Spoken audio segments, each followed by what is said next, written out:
الحمد لله رب العالمين نحمده ونستعينه ونؤمن به ونتوكل عليه ونعوذ بالله من شرور أنفسنا ومن سيئات أعمالنا من يهد الله فلا مضل له ومن يضلل فلا هادي له وأشهد أن لا إله إلا الله وحده لا شريك له وأشهد أن محمدًا عبده ورسوله اللهم صل على محمد وعلى آل محمد كما صليت على إبراهيم وعلى آل إبراهيم وبارك على محمد وعلى آل محمد كما باركت على إبراهيم وعلى آل إبراهيم إنك حميد مجيد أما بعد فإن خير الحديث كتاب الله وخير الهدي هدي محمد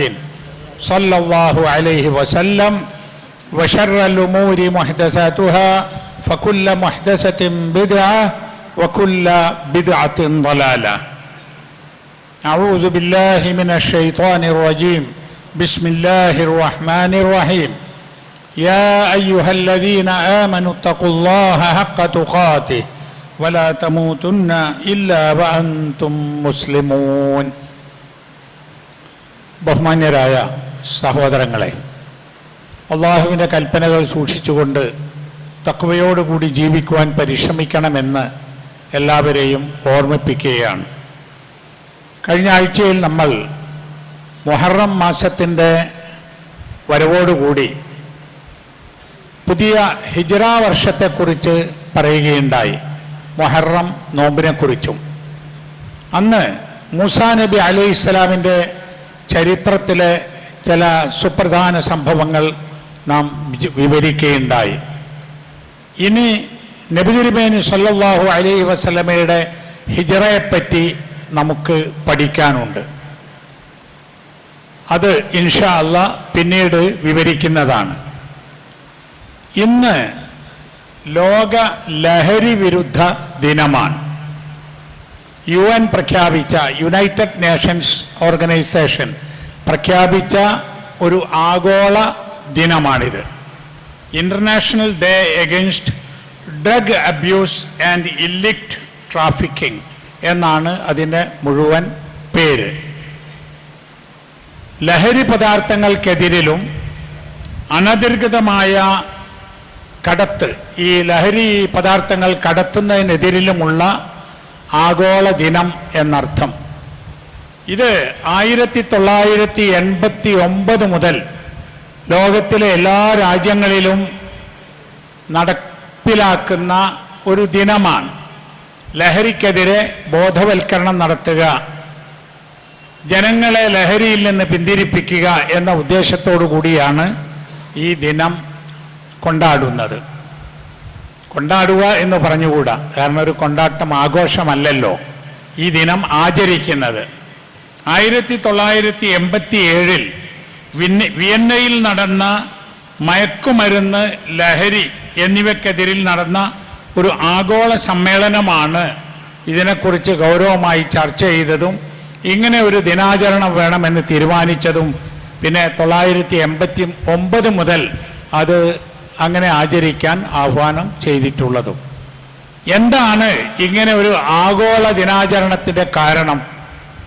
ലഹരി പദാർത്ഥങ്ങൾ ഉപയോഗിക്കുന്നത് കൊണ്ട് മനുഷ്യർക്കുണ്ടാകുന്ന നാശങ്ങൾ വളരെ വലുതാണെന്നും മനുഷ്യ സമൂഹത്തിൻ്റെ ജീവനും നിലനിൽപ്പും തന്നെ ലഹരി പദാർത്ഥങ്ങൾ കൊണ്ട്, അതിൻ്റെ ഉപയോഗം കൊണ്ട് അപകടത്തിലായിട്ടുണ്ട് എന്നുമുള്ള തിരിച്ചറിവ് കൊണ്ടാണ് ഇങ്ങനെ ഒരു ദിനം പ്രഖ്യാപിച്ചിട്ടുള്ളത്.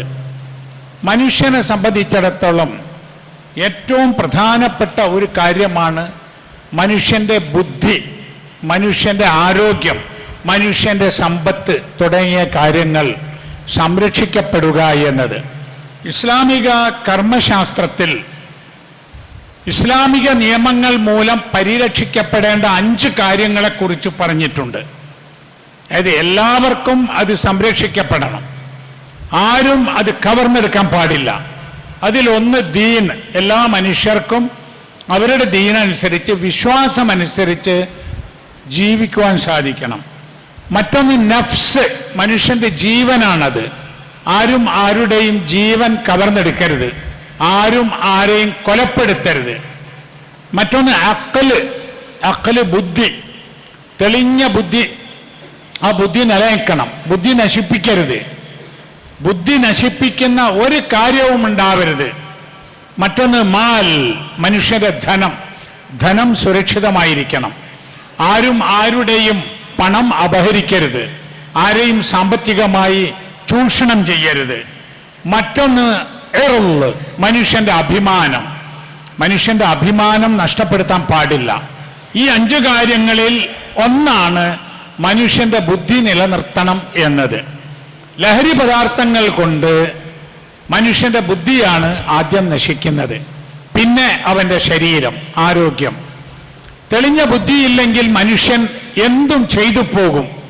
അവൻ അക്രമാസക്തനാകും, അവൻ ആരെയും ഉപദ്രവിക്കും, അവൻ്റെ അച്ഛനമ്മമാരെയും അമ്മ പെങ്ങന്മാരെയും ഒക്കെ അവൻ വകവരുത്തും, അവൻ ജീവിക്കുന്ന നാട്ടിൽ കലഹമുണ്ടാക്കും. ഇതിനൊക്കെ കാരണം അവൻ്റെ ബുദ്ധി നഷ്ടപ്പെടുന്നു എന്നതാണ്.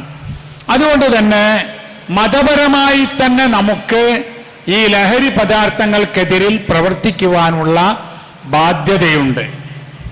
ഏതാണ്ട് 31 വർഷങ്ങളായിട്ടേ ഉള്ളൂ UN ഈ ലഹരി വിരുദ്ധ ദിനാചരണം പ്രഖ്യാപിച്ചിട്ട്. 1989 നമ്മെ സംബന്ധിച്ചിടത്തോളം 14 നൂറ്റാണ്ടായി ഈ ഒരു നിലപാടിലാണ് നമ്മൾ ഉള്ളത്. മദ്യം തിന്മയാണ്. റസൂൽ സല്ലല്ലാഹു അലൈഹി വസല്ലം പറഞ്ഞ ഒരൊറ്റ വാക്ക് മതി അതിന്. മദ്യത്തെക്കുറിച്ച് പറഞ്ഞത് അൽ ഹംറു ഉമ്മുൽ ഖബായിസ്, ഉമ്മുൽ ഖബായിസ്, തിന്മകളുടെ മാതാവാണ് ഹംർ. ഹംർ എന്ന് പറഞ്ഞാൽ, ഹമറ എന്ന് പറഞ്ഞാൽ മറക്കുക എന്നാണ്. അപ്പൊ ബുദ്ധിയെ മറപ്പിച്ച് കളയുന്ന, അല്ലെങ്കിൽ മറച്ചു കളയുന്ന, ഇല്ലാതാക്കി കളയുന്ന വസ്തു. അത് പിന്നെ നമ്മൾ അതില് മയക്കുമരുന്ന്, ലഹരി, മദ്യം തന്നെ വീര്യം കുറഞ്ഞ മദ്യം, അങ്ങനെയുള്ള ഒരു വകഭേദത്തിനും ഒരു ന്യായവുമില്ല. മനുഷ്യന്റെ ബുദ്ധി നശിപ്പിക്കുന്നതെല്ലാം കുല്ലു മുസ്കിറിൻ ഹംറുൻ വകുല്ലു ഹംറിൻ ഹറാം. മനുഷ്യനെ മത്തുപിടിപ്പിക്കുന്ന, ലഹരി പിടിപ്പിക്കുന്ന എല്ലാം ഹംറാണ്, എല്ലാ ഹംറും ഹറാമാണ്. അത് തന്നെയും ഏറ്റവും കുറഞ്ഞ നിലക്ക് മനുഷ്യനെ മത്തുപിടിപ്പിക്കുന്ന, ലഹരി ഏൽപ്പിക്കുന്നത്, അത് കൂടുതലായാലും കുറച്ചായാലും ഉപയോഗിക്കാൻ പാടില്ലെന്ന. മാ അസ്കര കസീറുഹു ഫഖലീലുഹു ഹറാം. കുറെ അധികം ഉപയോഗിച്ചാൽ മാത്രം ഒരാൾ ലഹരി ബാധിതനാവുന്നു എങ്കിൽ അത് കുറച്ചും ഉപയോഗിക്കാൻ പാടില്ല എന്നാണ്. അപ്പൊ വീര്യം കുറച്ചാണ് എന്ന് പറഞ്ഞിട്ട് കാര്യമില്ല. വീര്യം കൂടുതലായാലും കുറച്ചായാലും, അത് മദ്യം എന്ന് പറഞ്ഞാലും ചാരായമായാലും, അത് ലഹരിയായാലും, അത് വേറെ എന്തെങ്കിലും പേര് പറഞ്ഞാലും എല്ലാം ഹംറാണ്. അത് മുഴുവൻ ഉപേക്ഷിക്കേണ്ടതാണ് എന്നതാണ് ഇസ്ലാമിൻ്റെ നിലപാട്. ഇസ്ലാമിൻ്റെ നിലപാട് മാത്രമല്ല, എല്ലാ നിലപാടും അങ്ങനെ തന്നെയാണ്. എന്തിനാ UN ഇത് പറഞ്ഞത്? എല്ലാ മതവിശ്വാസികൾക്കും മതമില്ലാത്ത ആളുകൾക്കും ഒക്കെ സ്വൈരമായി ജീവിക്കണമെങ്കിൽ ലഹരി പദാർത്ഥങ്ങൾ ഇല്ലാതെയാവണം എന്നതുകൊണ്ടാണ്. ഇന്ത്യക്കാർക്ക് അതിൽ പ്രത്യേകമായ ഒരു ബാധ്യതയുണ്ട്.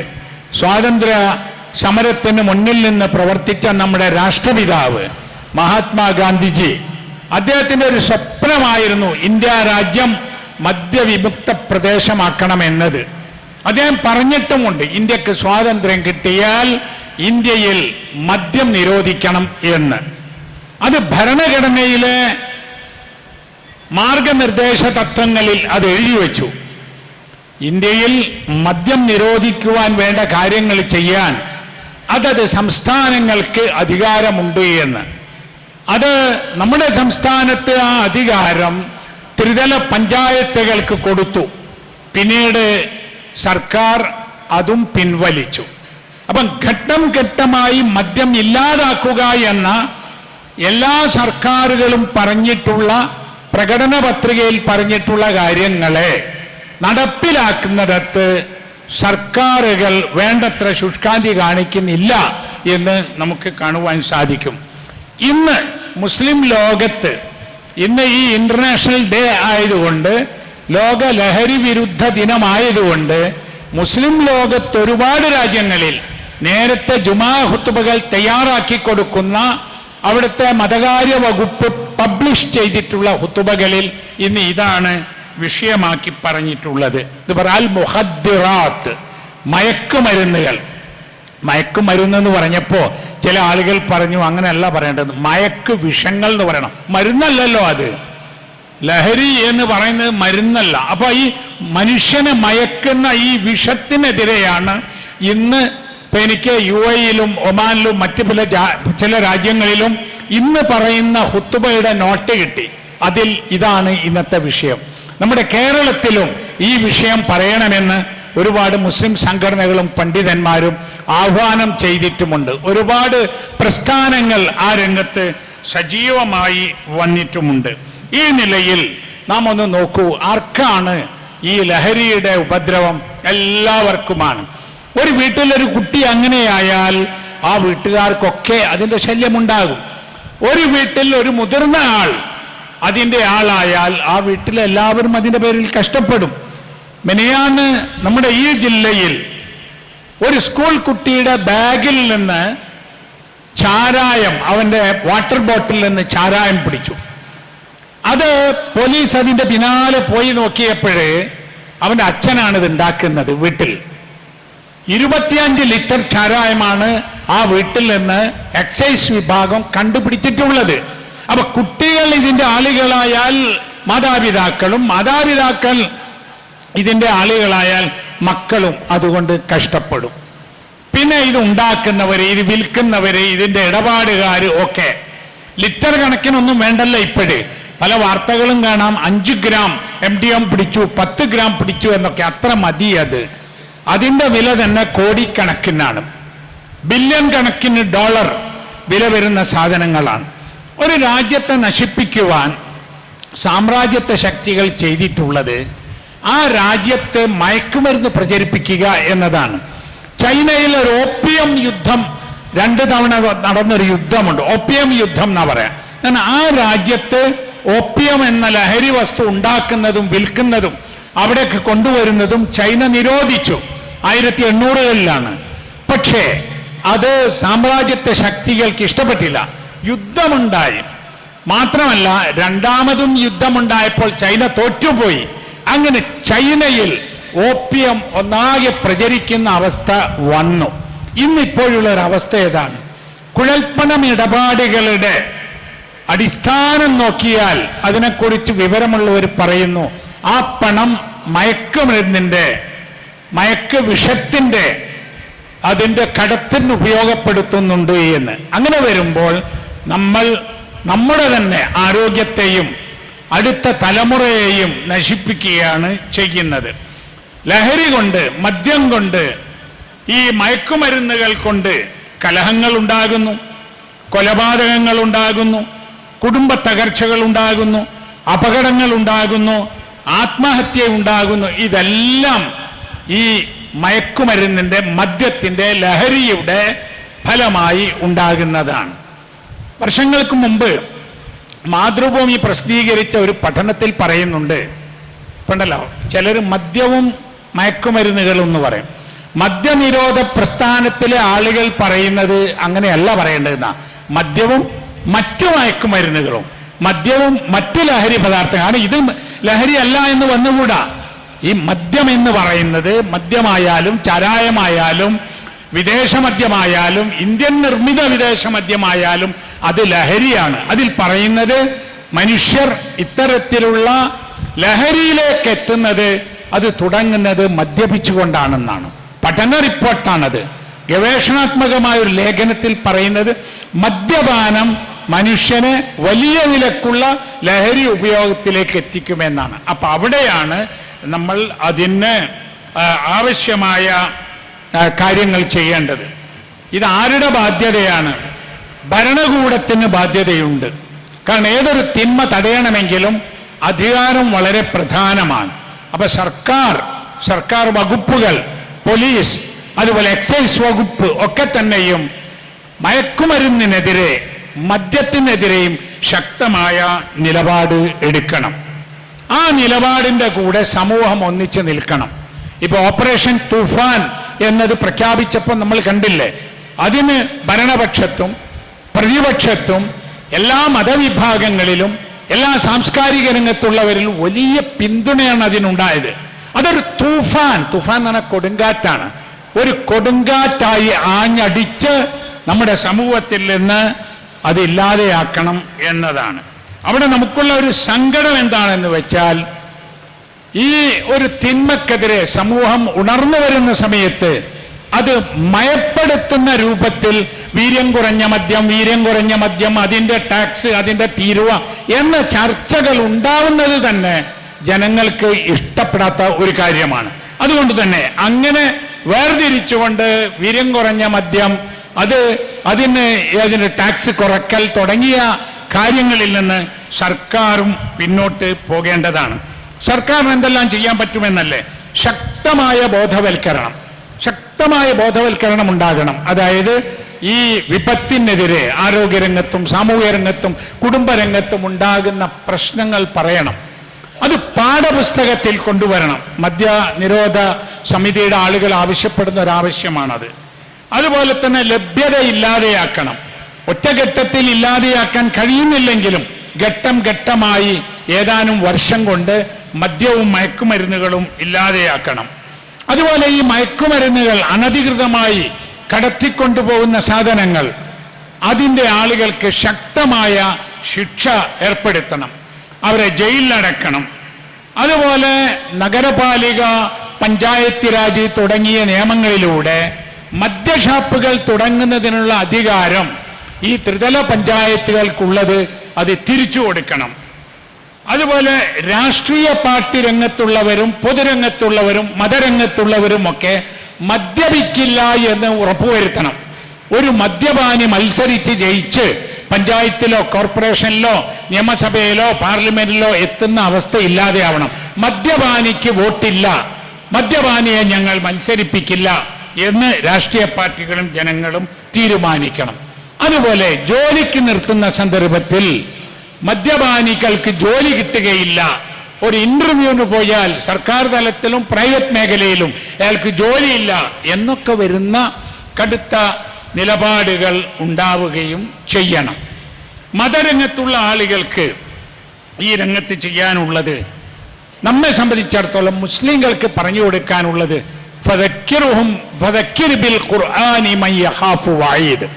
അള്ളാഹുവിൻ്റെ വാഗ്ദാനങ്ങളെ, ശിക്ഷകളെ ഒക്കെ ഭയപ്പെടുന്ന ആളുകളോട് ഖുർആൻ കൊണ്ട് ബോധവൽക്കരണം നടത്തുക എന്നാണ്. മദ്യപാനം തെറ്റാണ്, അത് കുറ്റമാണ്, അത് ശിക്ഷാർഹമാണ് എന്നത് പറഞ്ഞു കൊടുക്കണം. ഖുർആൻ പറഞ്ഞു കൊടുക്കണം. നബി സല്ലല്ലാഹു അലൈഹി വസല്ലമയുടെ ഉപദേശങ്ങൾ പറഞ്ഞു കൊടുക്കണം. ഒരാൾ മദ്യപിച്ചാൽ നബി സല്ലല്ലാഹു അലൈഹി വസല്ലം പറഞ്ഞു, അൽ ഹംറു ഉമ്മുൽ ഖബായിസ്, തിന്മകളുടെ മാതാവാണ് മദ്യം അല്ലെങ്കിൽ ലഹരി.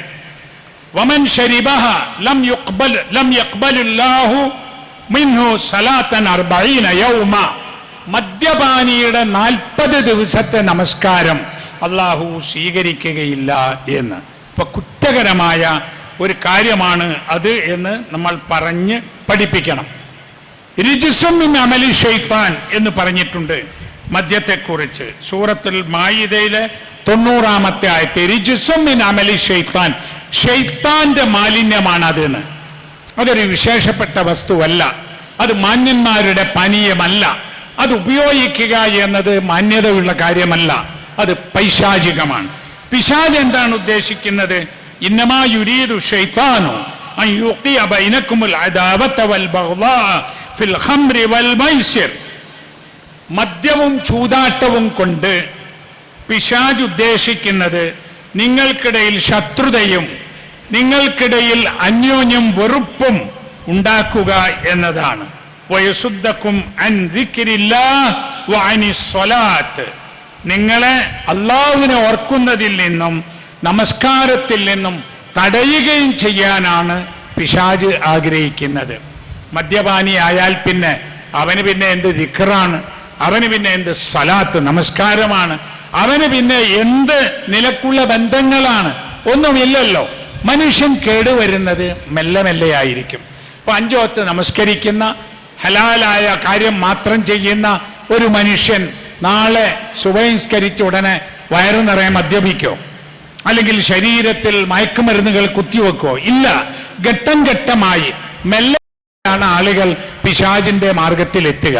ചിലപ്പോൾ ഒരു കമ്പനിക്ക് വേണ്ടി ഒരു വിരുന്നിൽ പങ്കെടുത്തപ്പോഴ്, അല്ലെങ്കിൽ ഒരു സുഹൃത്ത് വെറുതെ തന്നപ്പോഴ്, അങ്ങനെയൊക്കെ ആയിരിക്കും ഇത് ആദ്യം തുടങ്ങുന്നത്. അത് എപ്പോഴൊന്നും ഉണ്ടാവില്ല, കൂടുതലും ഉണ്ടാവില്ല, ഒരു ബുദ്ധിമുട്ടും ഉണ്ടായിട്ടുണ്ടാവില്ല. പക്ഷെ മെല്ലെ മെല്ലെ അതിന് അഡിക്റ്റായി തീരുമ്പോൾ അവൻ പിന്നെ മുഴുക്കുടിയനാവും, എന്നും ലഹരി ബാധിച്ചവനായി തീരുകയും ചെയ്യും. നാം മനസ്സിലാക്കണം, ഇത് പൈശാചികമാണ്, ദൈവികമല്ല. ഇത് പിശാചിന്റെ തന്ത്രമാണ് നമ്മെ നശിപ്പിക്കാൻ, നമ്മെ ആളുകളെ വെറുക്കാൻ, നമുക്കിടയിൽ ശത്രുതയുണ്ടാക്കാൻ, നമ്മുടെ അള്ളാഹുവിനെ ഓർക്കുന്നത് തടയാൻ, നമ്മൾ നമസ്കരിക്കുന്നത് ഇല്ലാതെയാക്കാൻ ശൈത്താന്റെ മാർഗമാണ് ഈ മദ്യവും ഇത്തരത്തിലുള്ള ലഹരി പദാർത്ഥങ്ങളും എന്ന് നാം മനസ്സിലാക്കണം. നിങ്ങൾ നോക്കൂ, എത്ര കുടുംബങ്ങൾ കഷ്ടപ്പെടുന്നു. മദ്യപാനിയായ മകൻ വീട്ടിലേക്ക് വരുന്നതിൻ്റെ മുമ്പ് വീട്ടിൽ നിന്ന് അമ്മമാർ ഇറങ്ങിപ്പോകേണ്ടി വരുന്നു, അവൻ ആക്രമിക്കും. മദ്യപാനിയായ രക്ഷിതാക്കൾ അവര് മക്കൾക്ക് ഭക്ഷണത്തിനോ മരുന്നിനോ പോലും പണം കൊടുക്കാതെ ഉള്ള പണം മദ്യപിച്ച് തീർക്കുന്നവരുണ്ട്. സ്വന്തം മക്കളെ കഷ്ടപ്പെടുത്തുന്നത് എത്ര കുറ്റമാണ്, സ്വന്തം മാതാപിതാക്കളെ കുറ്റപ്പെടുത്തുന്നത് എത്ര കുറ്റമാണ്. ഒരു ഹദീസിലുണ്ട്, കഫാ ബിൽ മർഇ ഇസ്മൻ അൻ യുളയ്യ മൻ യഊൽ. ഒരു മനുഷ്യന് കുറ്റമാവാൻ അവനെ ആശ്രയിച്ച് കഴിയുന്നവരെ വഴിയാധാരമാക്കുക എന്നത് തന്നെ മതി എന്നാണ്. അപ്പൊ മക്കൾ നമ്മെ ആശ്രയിച്ച് കഴിയുന്നവരാണ്. അവര് കഷ്ടപ്പെട്ടാൽ, നമ്മുടെ മാതാപിതാക്കൾ പ്രായം ചെന്നവർ നമ്മെ ആശ്രയിച്ച് കഴിയുന്നവരാണ്. അവര് നമ്മുടെ സ്വഭാവ ദൂഷ്യം കൊണ്ട് കഷ്ടപ്പെട്ടാൽ, അപ്പൊ അതുകൊണ്ട് നാം നമ്മെ ആശ്രയിച്ച് കഴിയുന്ന ആളുകളെ കഷ്ടപ്പെടുത്തുക എന്നത് കുറ്റമാണ് എന്ന് മനസ്സിലാക്കണം. അതുപോലെ തന്നെ കുല്ലുക്കും റായിൻ വ കുല്ലുക്കും മസ്ഊലുൻ അൻ റഇയത്തിഹി. നിങ്ങളൊക്കെ ഭരണാധികാരികളാണ്, നിങ്ങൾ ഭരണീയരെ സംബന്ധിച്ച് ചോദ്യം ചെയ്യപ്പെടും എന്ന് പറയുന്നു. അപ്പൊ നമ്മുടെ അധികാരമുള്ള സ്ഥലത്ത് ഭരണകൂടമായാലും കുടുംബനാഥനായാലും സാമൂഹ്യ രംഗത്തുള്ളവരായാലും പാർട്ടി പ്രവർത്തകരായാലും നമുക്കുള്ള അധികാരം നന്മയ്ക്ക് വേണ്ടിയായിരിക്കണം നാം ഉപയോഗിക്കുന്നത്. കൂട്ടുകെട്ടുകളാണ് നമ്മെ ഈ രംഗത്തൊക്കെ തകർക്കുന്നത്. ആ കൂട്ടുകെട്ട് ആദ്യം മുതൽ നന്നാക്കുക. എത്രയെത്ര നല്ല മക്കളുണ്ട്, അവരുടെ കൂട്ടുകെട്ട് കൊണ്ട് ഇവിടേക്ക് എത്തിപ്പെടും, എന്നിട്ട് അതിനൊരു ന്യായവും കണ്ടുപിടിക്കും. നിങ്ങളിവിടെ 4 മൊയ്ലാമാർ വയല് പറഞ്ഞിട്ട് എന്താ അങ്ങക്ക് ലോകം അറിയില്ലേ, അങ്ങനെ പറയുന്നവരുണ്ട്. ഇതൊക്കെ തന്നെ കുട്ടികൾക്കല്ല മുതിർന്നവർക്കും അവരുടെ മൊബൈൽ ഉപയോഗിച്ച് ഇതിൻ്റെ വിതരണ കേന്ദ്രം കണ്ടെത്താനാവും, അത് വാങ്ങാനുള്ള ഏർപ്പാടുകളാകും. ആരും അറിയാത്ത നിലക്ക് അത് സമൂഹത്തിൽ വ്യാപിക്കുകയും ചെയ്യും. അപ്പൊ കൂട്ടുകെട്ട് കരുതണം. അർറജലു അലാ ദീനി ഖലീലിഹി. ഒരു മനുഷ്യൻ അവന്റെ കൂട്ടുകാരന്റെ ദീനിലാണ്. അപ്പൊ കൂട്ടുകാരാരാണെന്ന് നോക്കിയാൽ നമുക്ക് ആ മറ്റേ കൂട്ടുകാരൻ ആരാണ് എന്ന് മനസ്സിലാക്കാൻ സാധിക്കുന്നതാണ്. അതുകൊണ്ട് ഇതിൻ്റെ ഗൗരവം മനസ്സിലാക്കി നമ്മൾ സജീവമായി നമ്മുടെ മഹല്ല് കമ്മിറ്റികൾ, മുസ്ലിം സംഘടനകൾ, റെസിഡൻസ് അസോസിയേഷനുകൾ, അതുപോലെ മറ്റെല്ലാ കൂട്ടായ്മകളും ഈ തൂഫാൻ മയക്കുമരുന്നിനെതിരിലുള്ള, ലഹരിക്കെതിരിലുള്ള ഈ കൊടുങ്കാറ്റിൽ നമ്മളും കൂടെ നിന്നുകൊണ്ട്, അതിൽ രാഷ്ട്രീയമോ മതമോ നാടോ ഭാഷയോ ഒന്നും നോക്കേണ്ടതില്ല, ഈ ശൈത്താന്റെ ഈ പ്രചാരണത്തിൽ നിന്ന് സമൂഹത്തെ രക്ഷിക്കാൻ നാം ഒന്നിച്ചു നിൽക്കണം എന്ന് ഓർമ്മിപ്പിക്കുകയാണ്. അല്ലാഹു തആല നമ്മെ അനുഗ്രഹിക്കുമാറാകട്ടെ.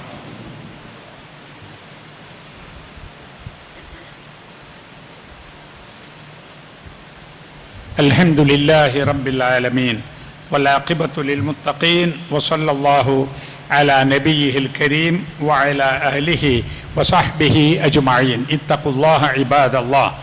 അള്ളാഹുവിനെ സൂക്ഷിച്ച് ജീവിക്കണമെന്ന് വീണ്ടും ഉണർത്തുകയാണ്.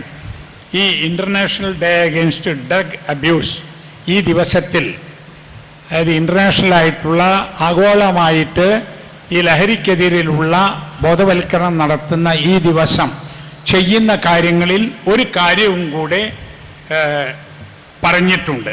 UN തന്നെ പ്രഖ്യാപിച്ചിട്ടുണ്ട്. അതിൽ പറയുന്നത്, ഒരാൾ ഇത്തരത്തിൽ ലഹരിക്കടിപ്പെട്ടു പോയാൽ, അത് ഉപയോഗിക്കുന്ന ആൾ ആയിക്കഴിഞ്ഞാൽ അവൻ എന്ത് ചെയ്യണം? അപ്പം നമ്മൾക്കൊക്കെ ആവേശം കൂടുതലായിരിക്കും. ഒരു തിന്മ കണ്ടാൽ ആ തിന്മ തടയാൻ ആരും ബോധപൂർവം ലഹരിക്കടിയപ്പെടാൻ ഇഷ്ടപ്പെടില്ല. ഇപ്പൊ കള്ളുകുടിയനായ ഒരു പിതാവ് മകൻ കള്ളു കുടിക്കുന്നത് ഇഷ്ടപ്പെടില്ല, ഉറപ്പാണത്. അപ്പൊ അതിൽ പെട്ടുപോയതാണ്. അങ്ങനെ പെട്ടുപോയ ആളുകളെ, പ്രത്യേകിച്ച് ചെറുപ്പക്കാരെ, സമൂഹത്തിൽ നിന്ന് ഭ്രഷ്ട് കൽപ്പിച്ച് നശിപ്പിച്ച് ഇല്ലാതെയാക്കുകയല്ല വേണ്ടത്, അവരെ ചേർത്ത് പിടിക്കണമെന്നാണ്. അതാണ് ഈ ദിവസത്തിൽ നാം ചെയ്യേണ്ട ഒരു കാര്യമെന്നാണ്. എന്ന് പറഞ്ഞാൽ അവരെ ഉപദേശിക്കാം, അവരെ തെളിഞ്ഞ ബുദ്ധിയുള്ളപ്പോൾ പറഞ്ഞു കൊടുക്കാം, അവർ നല്ല ഒരു സ്ഥലത്തേക്ക് അവരെ മാറ്റി താമസിപ്പിക്കാം, അവരിൽ മാറ്റമുണ്ടാക്കാൻ എന്തെല്ലാം ഉപയോഗിക്കാം അത് ഉപയോഗിക്കണം എന്നാണ്. അപ്പം അടിസ്ഥാനപരമായി വിശ്വാസമുള്ള ആളാണെങ്കിൽ ആ ആളോട് ഇത് പടച്ചവൻ വിരോധിച്ചതാണ്, ഇത് ഇസ്ലാമിൽ ഹറാമാണ്, അത് ഇസ്ലാമിലാവണമെന്നില്ല, ഏത് മതത്തിൻ്റെയും സന്ദേശം വെച്ചുകൊണ്ട് ഇത് തിന്മയാണ് എന്ന് പറഞ്ഞുകൊടുത്ത്, അങ്ങനെ ഫെയ്ത്ത് ബേസ്ഡ് ട്രെയിനിങ് എന്നാണ് പറയുന്നത്, വിശ്വാസം അടിസ്ഥാനപ്പെടുത്തിക്കൊണ്ടുള്ള ഒരു ട്രെയിനിങ് നമ്മൾ കൊടുത്താൽ ഈ കുട്ടികളെ, പ്രത്യേകിച്ച് ഈ പുതിയ തലമുറയെ രക്ഷപ്പെടുത്താൻ സാധിക്കും. ഇതാർക്കും സംഭവിക്കാം, ഏത് കുടുംബത്തിലും ഉണ്ടാകാം, ആരുടെ മക്കളുമാകാം, ഏത് പ്രായക്കാരനുമാവാം. എനിക്കറിയാം, ബാംഗ്ലൂരിൽ ഇങ്ങനെ ഈ ലഹരിക്കടിമപ്പെട്ടു പോയ ആളുകളെ ഒരു മാസം താമസിപ്പിച്ച് അവരെ അതിൽ നിന്ന് മോചിപ്പിക്കുന്ന ഒരു സ്ഥാപനത്തിൽ ഇതിൽ പെട്ടുപോയ ഒരാളുടെ ചികിത്സയുമായി ഞാൻ പോയപ്പോൾ ഞാൻ കണ്ടത് എന്താണെന്നറിയോ? ഈ പ്രദേശത്തുള്ള, നമ്മുടെ നാട്ടിലുള്ള, നമ്മളൊക്കെ പറഞ്ഞാൽ ആളുകൾക്ക് മനസ്സിലാകുന്ന നല്ല കുടുംബത്തിലും തറവാട്ടിലുമുള്ള നല്ല മാതാപിതാക്കളുടെ മക്കൾ അവിടെ ഉണ്ട്. ലഹരിയിൽ നിന്ന് മോചിപ്പിക്കാൻ കുടുംബങ്ങൾ കൊണ്ടാക്കിയതാ. ഇവിടെ അല്ലാഞ്ഞിട്ടില്ല, അവിടെ കൊണ്ടാക്കിയാൽ ആളറിയല്ലോ ആരെ മോന ഏത് വീട്ടിലാന്ന്. ആലോചിച്ച് നോക്കൂ, ഒരു മാസക്കാലം വലിയ പണം കൊടുത്താണ് ആ ചികിത്സ. അതിൽ നിന്ന് പിന്നെയും പഴയ കൂട്ടുകാർ വന്നാലും പോവും, പലരും പോയിട്ടുണ്ട്. അപ്പൊ കുടുംബം വളരെ ശ്രദ്ധിക്കണം, കൂട്ടുകാരാരാണെന്ന് നോക്കണം, ഈ മക്കളെ കൈവിടാതെ നമ്മോട് ചേർത്ത് പിടിച്ച് അവരിൽ മാറ്റമുണ്ടാക്കാൻ ശ്രമിക്കുകയും ചെയ്യണം. അല്ലാഹു സുബ്ഹാനഹു വ തആല നമ്മെ അനുഗ്രഹിക്കുമാറാകട്ടെ. റഹ്മാനായ അള്ളാഹുവെ, ഞങ്ങളിൽ നിന്ന് വന്നു പോകുന്ന തെറ്റുകുറ്റങ്ങൾ നീ ഞങ്ങൾക്ക് വിട്ടുപുറത്ത് മാപ്പാക്കി തരണമേ. ഞങ്ങളിൽ നിന്ന് മരണപ്പെട്ടു പോയ ആളുകൾക്ക് മഗ്ഫിറത്ത് നൽകി അനുഗ്രഹിക്കണമേ. രോഗങ്ങളും മറ്റ് കഷ്ടപ്പാടുകളും മൂലം പ്രയാസപ്പെടുന്ന ആളുകളെ രോഗങ്ങളും പ്രയാസങ്ങളും നീക്കിത്തരണമേ. എല്ലാ മനുഷ്യർക്കും സമാധാനത്തോടു കൂടി ജീവിക്കുവാനുള്ള സൗഭാഗ്യം നൽകി അനുഗ്രഹിക്കണമേ. ഇസ്ലാമും മുസ്ലിം സമൂഹവും അനുഭവിക്കുന്ന പ്രയാസങ്ങളും കഷ്ടപ്പാടുകളും തരണം ചെയ്യാനുള്ള ഈമാനും ശക്തിയും നൽകി സമൂഹത്തെ അനുഗ്രഹിക്കണമേ. അല്ലാഹുമ്മ ഗ്ഫിർ ലിൽ മുഅ്മിനീന വൽ മുഅ്മിനാത്ത് വൽ മുസ്ലിമീന വൽ മുസ്ലിമാത്ത് അൽഅഹ്യാഇ മിൻഹും വൽ അംവാത്ത് ഇന്നക മുജീബു ദഅവാതി യാ ഖാദിയൽ ഹജാത്ത്. ربنا تقبل منا إنك أنت السميع العليم إنك أنت التواب الرحيم. ربنا يا غافر المذنبين ربنا آتنا في الدنيا حسنة وفي الآخرة حسنة وقنا عذاب النار. وصلى الله على نبينا محمد وعلى آله وصحبه وسلم.